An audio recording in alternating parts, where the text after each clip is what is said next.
Hello. Welcome back to the channel. I am CA Shivam Chaurasia and I hope all of you are doing really well. In this video, we're gonna talk about CA Final Direct Tax Strategy. So if you're someone who struggles with DT, especially if you're a November 26 student, आपके exams में सिर्फ 3 महीने बाकी हैं, it's time to lock in. So if you're someone who has their exams really close, or if you're just someone who's new to the subject and is trying to find guidance on how to cover the subject or how to finish it, I'm sure all of you are going to get something useful out of this video. In this video, we're going to cover everything from how to approach the subject to how to strategize for it, or rather how to prepare for it.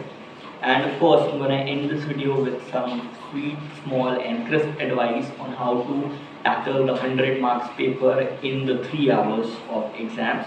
So you're not just ready with the material, but you're also ready for the exams. So without any further ado, let's get started. First of all, I would like to start with some approach advice कि subject को approach कैसे करना है या subject को देखना कैसे है. Because I think if your approach is right, strategy flows naturally out of it.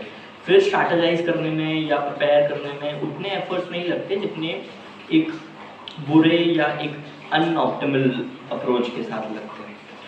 And my first advice in this regard is gonna be this.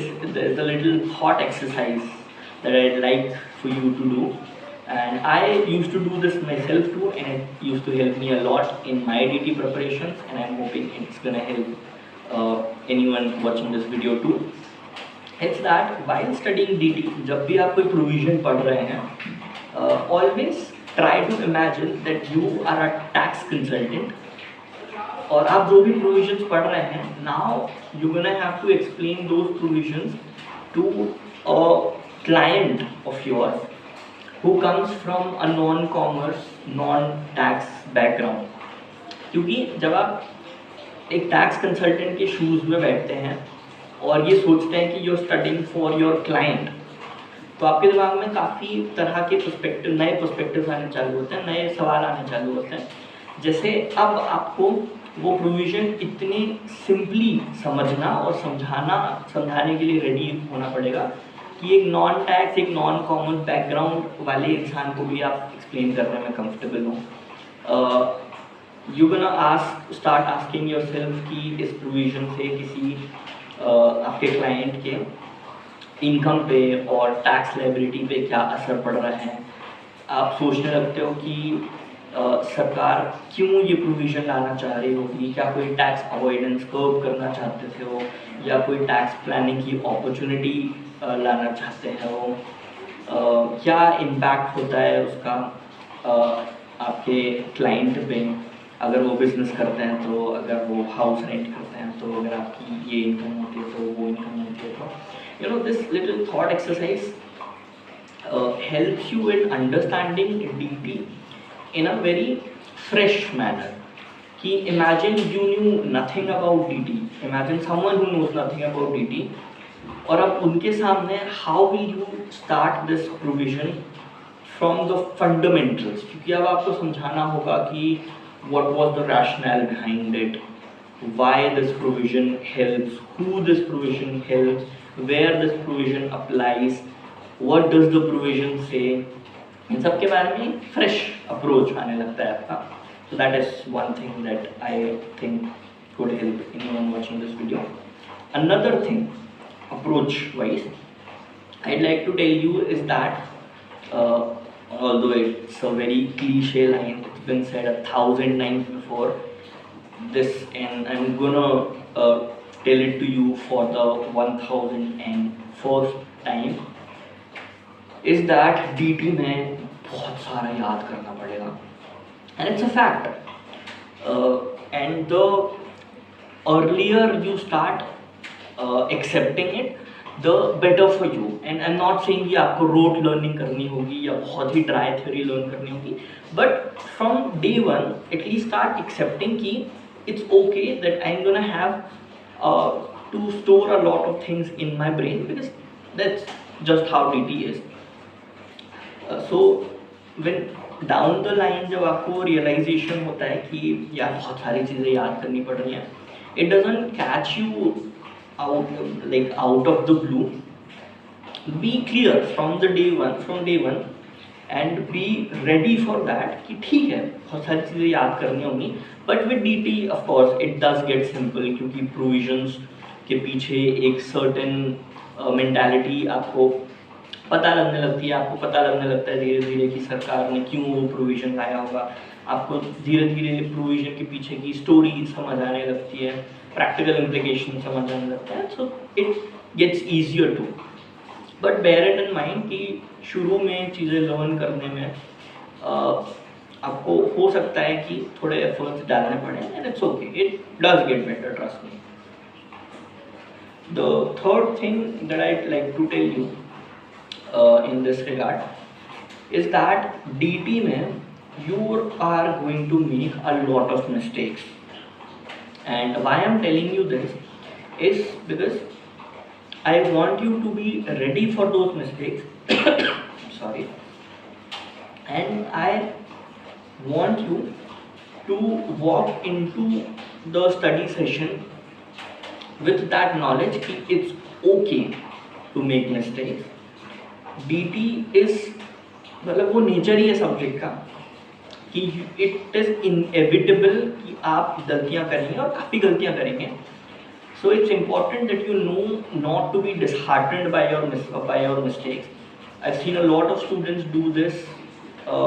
They study the provisions, they go to questions, लगातार questions गलत हो रहे होते हैं और demotivate होके they start fearing the question practice part of your preparation.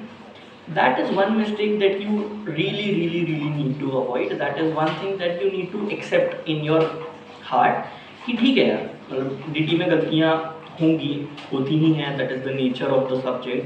DT is a kind of a subject जो practice कर करके आता है, गलतियाँ कर करके आता है, and that is okay. There is nothing wrong with it. Eventually you gonna start to not make those mistakes. You gonna learn, those mistakes are gonna go away, and it's just short term that you कि आपको ये झेलना पड़ रहा है. So that is where I want you to start with this subject. First of all, study like a tax consultant. Second, be ready to learn things and have this conviction in your mind that it does get better. Third, do not be afraid to make mistakes. You're gonna make a lot of them, but eventually the number will fall, and eventually you're gonna get good at it. So that is basically the approach. The second part of this video, we're going to talk about how to strategize for the subject, or rather how to study for the subject. So rather than giving you a strict timetable for the subject, I'm going to give you a basic framework on how to study the subject, ताकि wherever you are in your preparation, आप हो सकता है पहली बार DT पढ़ रहे हो, आप हो सकता है अपनी DT जर्नी के बीच में कहीं हो सकता है आप फर्स्ट रिवीजन कर रहे हो, सेकेंड रिवीजन कर रहे हो, wherever you are, I'm going to give you a framework on how to study DT, तो ताकि you can apply it to your own studies and benefit from it.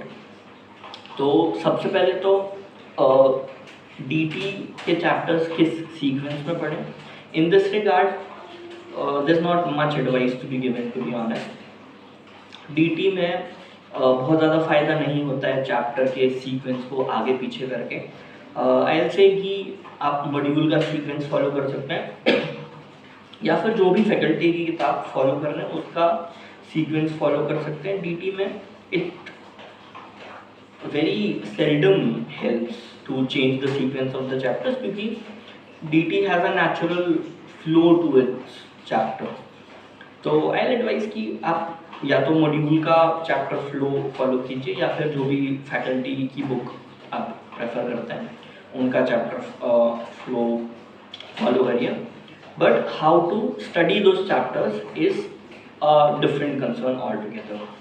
So there is this framework of studying that I found online during my own study days, and I applied it. It works great, and I'm gonna give it to you now. It's called the SMART model, SMART. Now smart का मतलब क्या है? S stands for study the provisions or study the law. The first step in your preparation is gonna be कोई भी chapter या कोई भी provisions लीजिए and first of all try to study the law. Your first reading should even be about learning. अभी learning भूल जाइए. पहली रीडिंग में आपको ट्राई करना है कि आपको प्रोविजन समझ में आ रहे हैं, आपको प्रोविजन के पीछे के रीजन समझ आ रहे हैं, बेसिकली दैट. और जब आप एक ऐसी रीडिंग लगा लेते हैं जहाँ it's all about understanding the law and understanding how to interpret it, आपका आधा लर्निंग का काम भी हो जाता है और आपको पता भी नहीं चलता. क्योंकि डीटी में this a lot of things जो इंट्यूशनल हैं, जो कि बहुत लॉजिकल लगती हैं आपको पढ़ने में, आपको करने में, आपको तुरंत समझ आ जाता है कि अच्छा गवर्नमेंट ने ये प्रोविजन इसीलिए लाया हुआ. तो चीज़ें एज सच याद करने की ज़रूरत नहीं पड़ती, although 50% I'm talking. And then your second reading should be about learning the conditions now. So once you're done with studying the law, second step M is then mastering through practice. एक बार आपने provisions पढ़ लिए, समझ लिए, एक और reading लगा के लर्न कर लिए, then you move on to questions about those topics or those provisions. Or why I am telling you to start doing questions at such an early stage, आपको जल्दी क्लियर हो जाएगा. But doing questions helps a lot at this stage. पर उसमें एक बड़ी mistake ये होती है कि हम गलतियां बहुत करते हैं और डिसहार्टन हो जाते हैं. This is part of the reason why I covered this point in the approach part of my video, कि इस पॉइंट पे गलतियां करने से डरना नहीं है. इट्स ओके, गलतियां होती हैं, पर आप एक बार, दो बार, तीन बार, चार बार, पांच बार गलतियां रिपीट करते हो, फिर उसके बाद you start to have a good sense of कि कैसी गलतियां कर रहे हैं आप, कौन से क्वेश्चन में किस तरह की इंटरप्रिटेशन पूछी जा रही है. Question practice at this stage helps you, क्योंकि क्वेश्चन करते करते अब आपको पुराने प्रोविजंस का एक फ्रेश पर्सपेक्टिव मिलता है. अब आपको समझ आने लगता है कि ICAI कौन से प्रोविजन में किस तरह से ये चीज़ें टेस्ट करती है, या कौन से प्रोविजन की कौन सी चीज़ें पढ़नी इंपॉर्टेंट है, या कौन से प्रोविजन में कौन सी चीज़ें ट्रिकी हैं, कौन सी चीज़ें ऐसी हैं जो आपको लगता था कम इम्पॉर्टेंट हैं पर अब ज़्यादा इम्पॉर्टेंट निकली, कौन सी चीज़ें हैं जो याद रखनी ज़रूरी हैं, कौन सी चीज़ें हैं जो एक लॉजिकल अंडरस्टैंडिंग के बेसिस पे सॉल्व हो जाती हैं. That kind of understanding really helps you at this part in your journey. Then comes the next step of our preparations, A for analyzing your mistakes. क्योंकि अब आपने प्रोविजन भी पढ़ लिया, क्योंकि अब आपने क्वेश्चंस भी कर लिए हैं और आपने बहुत सारी गलतियां भी कर ली हैं, तो at this level I would recommend कि आप उन गलतियों को नोट करते जाइए. इधर एक मिस्टेक नोटबुक बना लीजिए, या आप क्वेश्चंस में ही मार्क भी करते रह सकते हैं कि कौन सा पार्ट आपको ट्रिक कर गया था, कौन सी जगह आपको प्रोविजन याद नहीं आया था, कौन सी जगह आप कंफ्यूज कर गए थे.